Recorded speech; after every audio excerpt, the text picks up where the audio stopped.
Okay, another brief one on 932. Right. I really want to turn this damn thing up a bit. That's it, right. Doesn't seem very convincingly turned up, does it? Turn it up, right. That's better. Now, that's kind of typical. Right, sync sound. Okay, oscillator 1, which is with the sync on.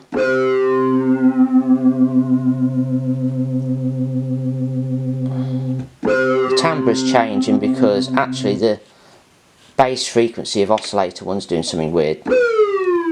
Because because the filter envelope is affecting it. Okay, so back to the sync sound. Okay, that's oscillator 1. Oscillator 2 is a sine wave, probably something like a sawtooth or something.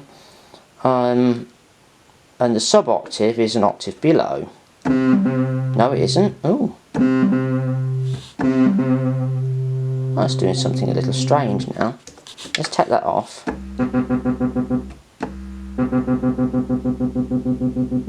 What the hell is going on? That sounds really cool actually, but it's not what I want. Oh, I know. LFO amount. See? LFO amount. Well, that's really cool. The LFO's... Let's set that to a square. Whatever. Yeah, there's always something that confuses things if you're not careful. So turn the aftertouch off. Okay, there's your sub. Let's go up a bit. There's a sub.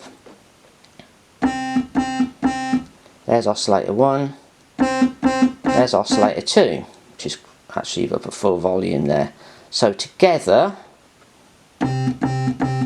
bit more os 2. They're all there. Okay, take the sync off.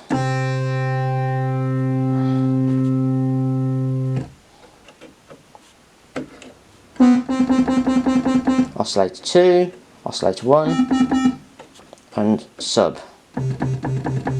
Perfect. Right, sync on again. Let's do that again. Sync on, oscillator 2, oscillator 1, sub-octave. The sub-octave is an octave below on this one. That is strange because on another one, the one I tried a minute ago, it wasn't. That's on the other video at the end. And I don't know quite why that would be so. Let's get rid of all this stuff. Clock sync. So with sync on, this time the oscillator, the sub-os